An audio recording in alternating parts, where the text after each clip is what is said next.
I don't know why I forgot to put these sequence of videos together of Chargers first round pick Jerry Tillery, but of course a lot of his dumb, stupid plays that he had to do in college had to be against my team, USC. Here's just evidence of that. That's why I just don't think he's going to be the correct player that the Chargers need. And I know it's probably like 2 years ago, and he was a senior, so he stayed his whole entire time to graduate and everything, but that's why I said he has so much living up to my expectations, because I'm not going to give him that long of a leash. And yeah, definitely just watch this and speak for yourselves, see what you guys think. Todd, you're down there. Yeah, and what I saw was initially Tillery was taking it from Brian Kelly, and then finally started walking away while he was mouthing off, and then his teammates were pushing Tillery back to the bench, just telling him to calm down. But in the meantime, I saw Coach Kelly turn to one of the referees and say, "Tell me exactly what happened." He got the information. That's when Kelly went back for more to tell Tillery unacceptable behavior. And I found out exactly what you just did. That can't ever happen again.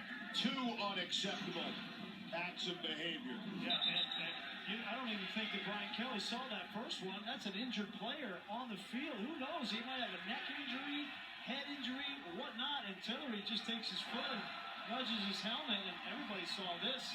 But this is a true sophomore from Shreveport, Louisiana, 6'6", 310-pound defensive lineman. Yes, I just want to stress this fact. I wasn't able to put this on my other video because it just kind of messed up, but yes, in my opinion, I just still have a hard time believing Jerry Tillery is going to be a good enough first-round pick for the Chargers. I know Melvin Ingram came out saying that they have the best defensive line now in the NFL. In my opinion, it's just still going to hint on that guy as well. And the fact, too, that you got a over 30, almost 35 guy at the other position in Brandon Mebane, I still don't think they are there yet. Tillery seems to me like just another one of these first rounders, especially on the defensive side, that they get that are too much of projects. Same thing happened with Corey Liuget at Illinois, who's not on the team anymore. They waited 5 years for him to show up, and he never really did. Same thing with a linebacker and Larry English out of Northern Illinois. So another random school that they just got a guy out that wasted their first round pick on. But like I said, and even in that picture right there, him making a tackle against the Texas player, his hands are all over the guy's face, and of course I'm pretty sure he got called for a face mask on that play. So he's still very raw, still needs a whole bunch of work. Could have lasted in the second or third round, in my opinion. They definitely reached, but definitely a guy who's gonna have to show his worth to me, especially the first even year. I'm gonna be pretty hard on him, but let's get into the rest of the show.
Recent Duke commit in Boogie Ellis, the point guard, coming in this year as a freshman, decided to let go of his scholarship and try to go somewhere else, because when he signed back in November, he was assuming that Trey Jones was leaving for the NBA, but of course he isn't.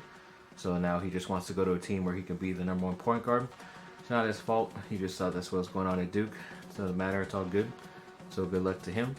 Then also another guy transferring or leaving the school is another USC player, is for some reason going to Illinois, and the quarterback Matt Fink. He visited over there the weekend, decided to go over there. He's joining Olawale BTQ, the defensive end, and Trevon Sidney, the wide receiver.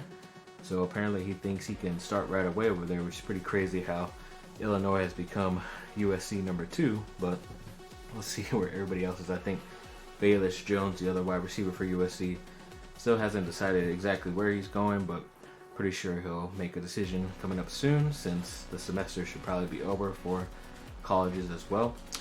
Then they said about LeBron James that he's finally going to get his old head coach and Tyronn Lue back. I think the Lakers and Tyronn Lue are finalizing some sort of a deal today, so I'm pretty sure it's going to become more true whether it's tomorrow or the day after. Kind of sucks just because I wanted anybody else other than that guy, because especially how some other people are saying that they should trade LeBron, which is a crazy idea still. But I mean, if LeBron feels so bad, as he said in his show, that he was blindsided by the fact that Magic Johnson decided to quit and leave the Lakers at the time he did, I'm just more worried about the fact of what Lonzo Ball said later in that clip, that he said he thought about it for a second and then was like, you know what, Kuz, what are we gonna do tonight? So it's like, it's kind of like saying, well, the principal's gone, so now we could do whatever the heck we want as far as the younger guys, which is kind of crazy and surprising to me that the one person who took the whole thing seriously and the one that people feared the most was Magic Johnson. But of course he had to leave because he didn't have enough power to do exactly what he wanted, which was to get rid of Luke Walton and basically Rob Pelinka, who's still there. And they're saying that, at least Stephen A is saying, that nobody wants to talk with Rob Pelinka, and if Rob Pelinka still has the ability to go and talk with these teams, or if any of these other teams really want to talk with him, doesn't seem like it's likely, just because he hasn't had much success as far as trading, especially for good guys. We're just going to have to wait and see, but really does not look positive on that outlook. Then Laker free agent news has had Klay Thompson. If he were to leave the Golden State Warriors, he would go to LA, but he would go to the Clippers, not the Lakers, which is very surprising, especially to even his father, Michael Thompson, who was an ex-Laker player and has been saying the past few years that Klay is going to end up going there when this contract is done after this season. And I'm pretty sure he's not going to allow his son to go and play for the Clippers when you have a chance to play with LeBron for your prime of your career. So it'd be kind of a dumb option for Klay to do. But we're just going to have to wait and see. There's going to be a lot of guys available this summer. And hopefully the Lakers can at least make the correct choices on that end.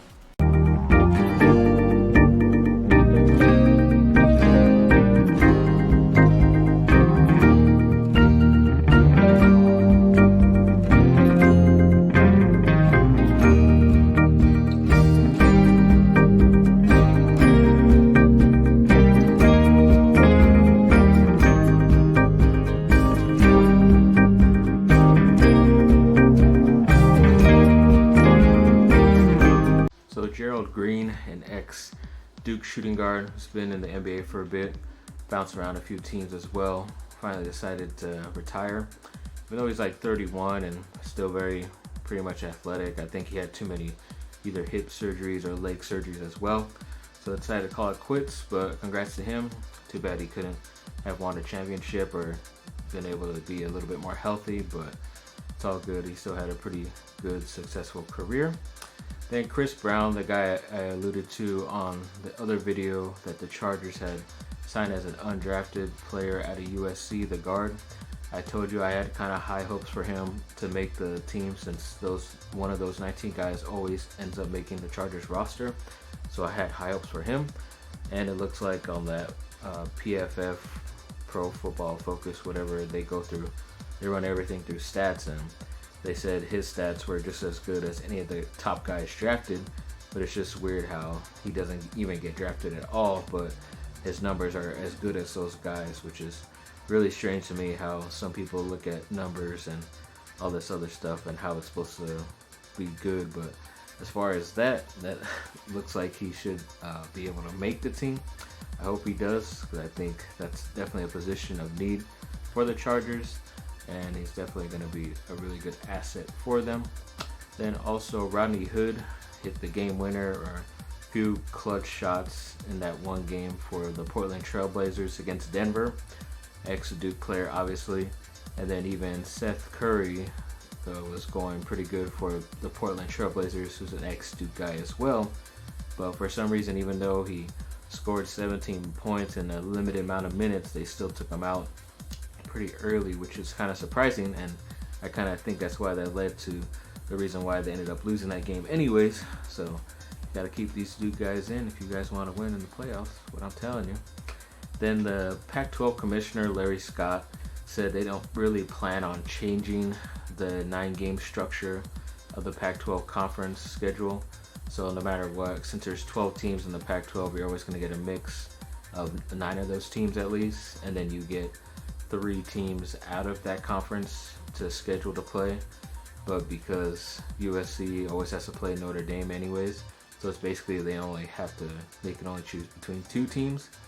I just think they should cut down a little bit, maybe to 7 teams, so then you got an extra team to be able to go and be able to play that is either ranked or something like that, because the Pac-12 always ends up beating up each other and you can never really go against the better teams. You end up losing to crappy teams on a bad day just because of weather too. So I think if you had an opportunity to play against some of the better teams in the country and prove yourself with one more extra game, I think that'd just be better overall for USC in general. Then the Anaheim Ducks signed one of the Finnish Stars player. I guess he's from Finland. The defensive player, I believe he's like 27, so he's a little bit older, but they're bringing him in, see what he can do. Definitely need help on the defensive side, so that we'll see what he can do, even make the team. Good luck to him. And then also Hellboy, a movie that I really have not been interested in at all, and apparently no one else has either, because it costs about $50 million to make. It costs about another $50 million just to even promote it. So think about $100 million or so, as you saw in that graphic from a guy at the John Capius show that I watch pretty religiously. He does a lot of good movie news stuff, so guys, go check him out. But he ran that breakdown, and then even after like the cut from the movies and how much all this other stuff would go to the studio and whatnot, they've actually lost like $84 million compared to what they have made so far. And I think some people have been saying that there hasn't even been any screenings or showings of that movie, and it hasn't even been a month since that movie has been out, so they already took that crap off the market.